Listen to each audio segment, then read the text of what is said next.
अस्सलाम वालेकुम। अबरार रशीद आपकी खिदमत में हाजिर है और मेरी आपसे रिक्वेस्ट है कि अगर अभी तक आपने मेरे चैनल को सब्सक्राइब नहीं किया तो इसे सब्सक्राइब कर लें, जो बेल आइकन है उसको ज़रूर प्रेस कर दें। आपका बहुत बहुत शुक्रिया। जिस तरह मैंने इससे पहले वाली वीडियो में आपसे जिक्र किया था कि यूएई में आजकल बहुत सी अहम खबरें सामने आ रही हैं। मईशत की बहाली के हवाले से दोनों हुक्मरान यानी दुबई और अबू धाबी के हुक्मरानों की मुलाकात के हवाले से,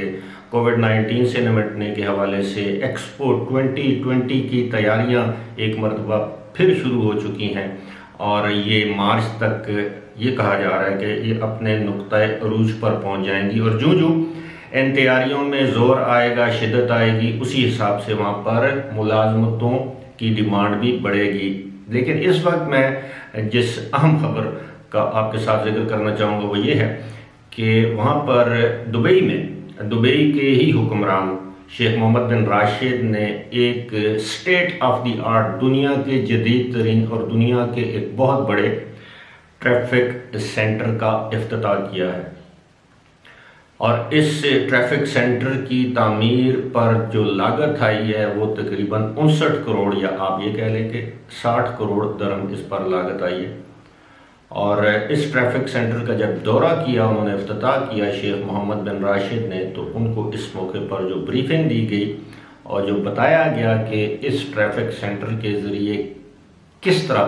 पूरे दुबई की ट्रैफिक को कंट्रोल किया जाएगा, किस तरह हादसात की रोकथाम होगी, किस तरह हादसात तक पहुंचने के लिए जो रिस्पांस टाइम है उसमें कमी होगी, वो नाकाबिले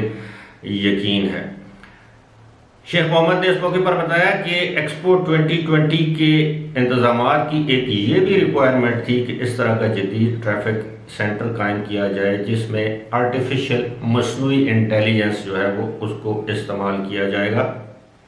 और अब जितने भी इशारे हैं, जितने भी बाकी जो कैमरे हैं, बाकी जितनी भी ट्रैफिक से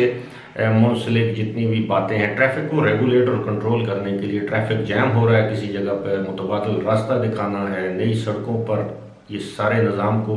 नस्ब करना है और इस ट्रैफिक सेंटर से इसको कंट्रोल करना है। ना सिर्फ ये कि ओवर स्पीडिंग, ट्रैफिक सिग्नल, दीगर मामला, कैमरे, बल्कि 11 जगहों पर ऐसे स्टेशन बनाए गए हैं कि जो कि आपको लम्हा बलम्हा मौसम की सूरत हाल भी आपको बताएंगे और अगर ट्रैफिक सेंटर के हुकाम ने मुनासिब समझा तो आपको जो हाईवेज हैं उन पर इनके जो साइन हैं वो ऑन कर देंगे। मिसाल के तौर पर आप सब जानते हैं जिस तरह के दुबई या यूएई में ऑल ऑफ सडन या अचानक रेत का तूफान आ जाता है, मिट्टी का तूफान आ जाता है, अचानक बारिश शुरू हो जाती है, अचानक यालाबारी शुरू हो जाती है, किसी सड़क पर पानी आ जाता है। ये तमाम चीज़ों से आपको कबल वक्त से पहले आगाह करने का सामान या बंदोबस्त पैदा कर लिया गया है। बहुत अच्छी खबर है। इससे ये जाहिर होता है कि अगर कोविड-19 की तरफ से दुबई की इकानमी पर दबाव पड़ा भी है, लेकिन उन्होंने साथ ही साथ अपने नागुज़ीर या जो ज़रूरी थे तरक्याती मंसूबे उन पर काम भी जारी रखा हुआ है, जो कि एक बहुत खुश आइंद बात है। इसी के साथ अगर आप ये भी देखें कि गुज़श्ता रोज़ ही शेख मोहम्मद बिन राशिद ने दुबई में जारी दीगर तरक्याती मंसूबों का भी दौरा किया जिन पर लागत का तखमीना तकरीबन 4.6 अरब दरहम है। ये बहुत बड़ी अमाउंट है, यानी 4.5 अरब से भी ज़्यादा की ये अमाउंट बनती है। अब आप अंदाज़ा करें इसमें जो एक्सपो 2020 के लिए जो बनाई जाने वाली नई सड़कें हैं वो शामिल हैं, जबल अली का इलाका शामिल है, इंटरनेशनल मीडिया प्रोडक्शन सिटी शामिल है और सबसे बढ़कर जो नया एयरपोर्ट है शेख राशिद अल मखतूम एयरपोर्ट, उसका भी मुआयना किया, वहाँ पर भी जारी तरक्याती मंसूबों का मुआयना किया। इस मौके पर इस बात का भी इजहार किया गया, बल्कि एक किस्म का ऐलान किया गया कि एक्सपो 2020 के आगाज़ से कबल ही एक मरतबा फिर